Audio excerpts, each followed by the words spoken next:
don't think I've ever seen such waters in my entire life. You cannot stop thinking, oh, if I was here in my kayak, all the bones of my body would break. You're small when you're out there. You're probably thinking, what is she doing here? Actually, this is exactly what I came here for.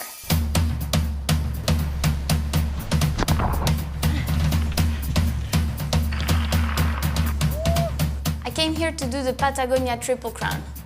3 mighty rivers, the Rio Baker, the Rio Pascua, and the Rio Bravo.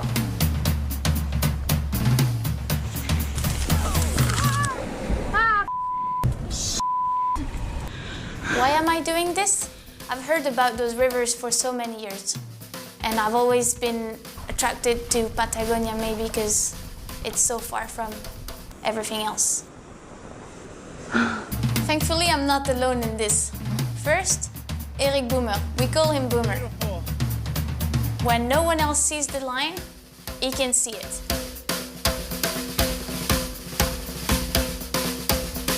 Being optimistic, he also thinks he's a really good dancer.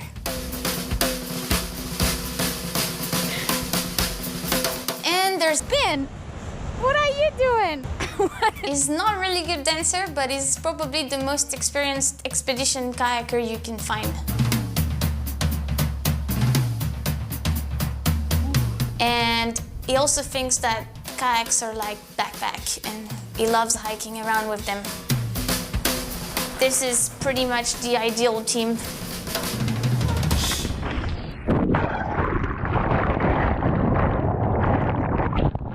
We work well together, I gotcha.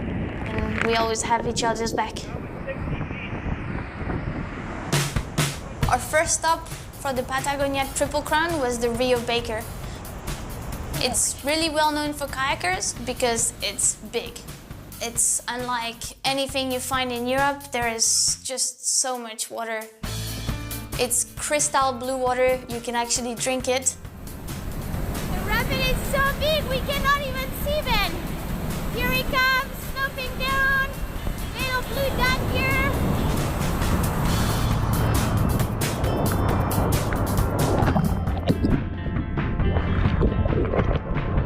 Big water on the Baker means about 800 tons of water per second.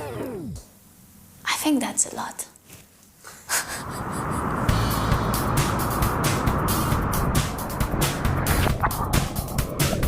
Sometimes you flip and you just roll back up and you have a big smile on your face.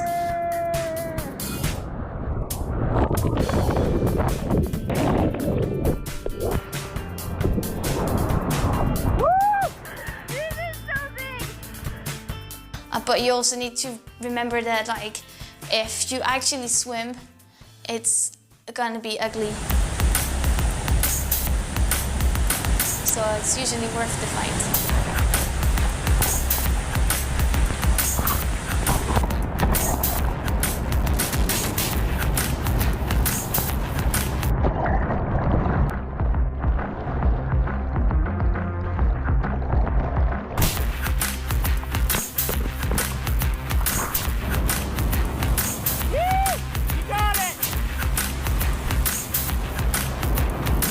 In there for a while, I was like, damn.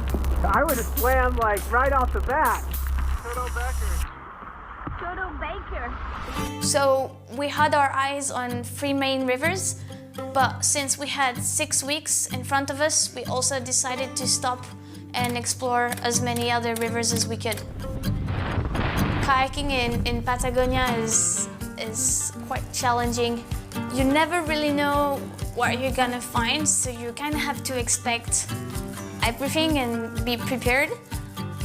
The kayak empty is 22 kilos, and then in it we have sleeping gear, food, cooking gear, spare paddle, row bag, a little rope, big rope, slings, an ATC, lockers, pulley, GPS, dry clothes, which makes the boat really heavy.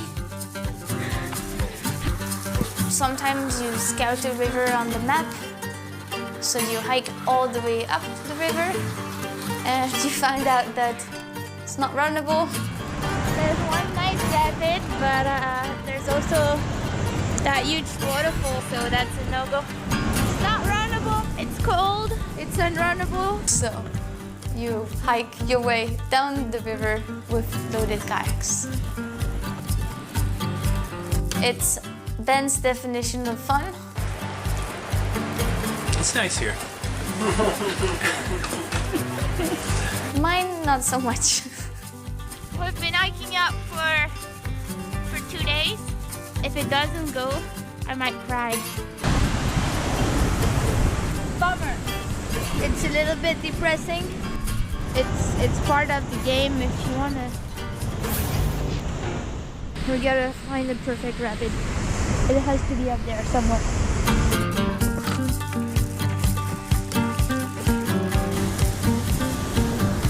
Please splash, there we go.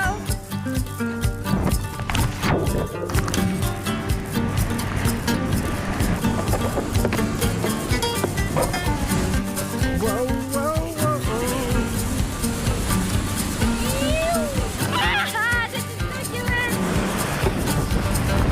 Holy, that's the most fun I had in the kayak in a while. Hike for a while, but this was totally worth it. Unfortunately, Boomer had to head back home. Also, Boomer is the optimistic of the group, so we definitely missed that. We didn't miss his dance move at all, but we can't tell him. We finally made it south to, I would say, the biggest river of this trip, which is the Rio Pascua. We have a long approach. We kind of paddle down this river, across a lake, up a creek, bushwalk over the pass into the Lake O'Higgins. Once we're out there, you're pretty much by yourself, which is really cool and scary, but mostly cool. And then we have to paddle about 40-50 kilometers of flat water. After 3 days, right at the end of the Lake O'Higgins, we reached the start of the Pascua. It's way louder than any other place. And also you see the spray literally coming up like 30 meters up the gorge.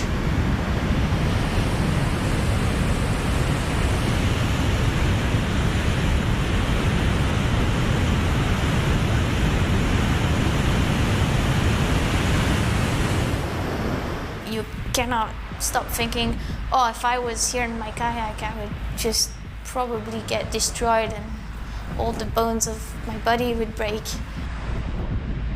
Yeah, I mean, you feel small.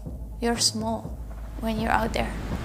And then you paddle across another lake and you reach another one of those monster rapids, and you paddle a little bit more and you reach another one of them, and there's 3 portages pretty much back to back.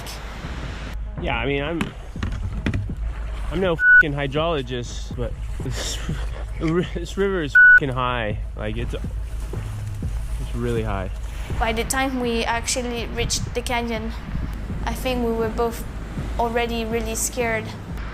Yeah, it's definitely not like the most ideal headspace to be in going towards this gorge, just thinking, whoa, it's way too high. It's like already too high. Look.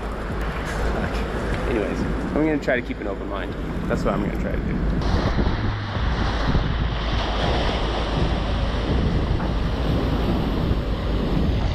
Well, we got given 2 main info.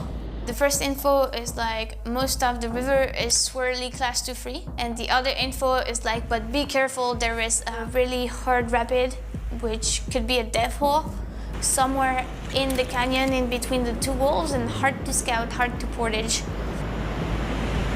Whenever we were in easy water, it was definitely harder than what was described to us. And then at any moment we expect this horrific hydraulic. So basically you're like going down this river with constant fear.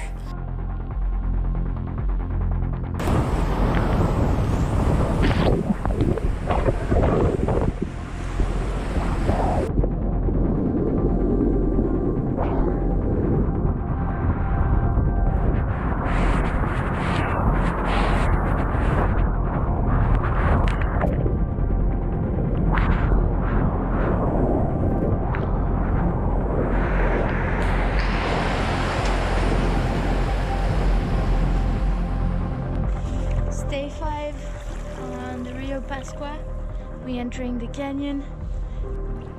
Hopefully we'll be good, but it should be pretty fun. I'm scared. I'm really scared. The river is unlike anything else that I've paddled before, like, because there is so much water in between those walls that the whole river goes like up and down.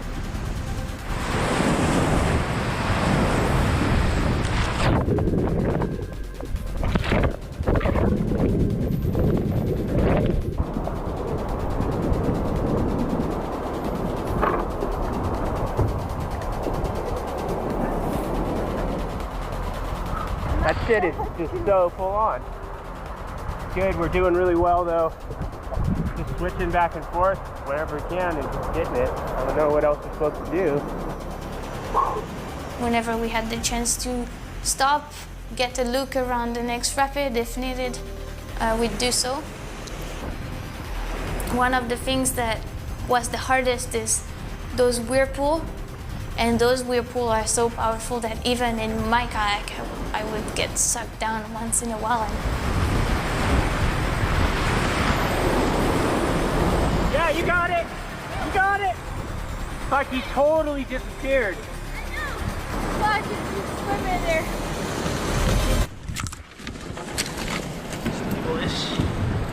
At this point, we've portaged the last notch.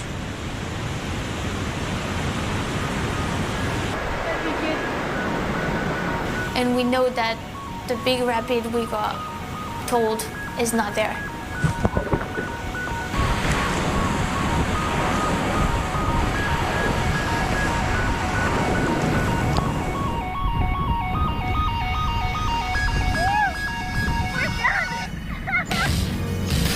I've never been so up in my life that a river is over.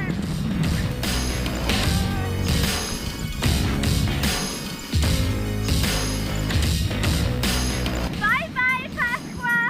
See you never. The next day after we got off the Pasqua, we drove to the Bravo.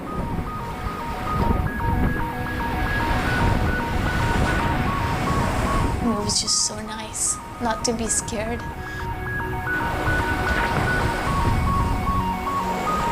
This is fun. This is why we kayak. Maybe it was a great way to end the trip and, you know, a good reminder, actually, this is why I love kayaking, not the other thing.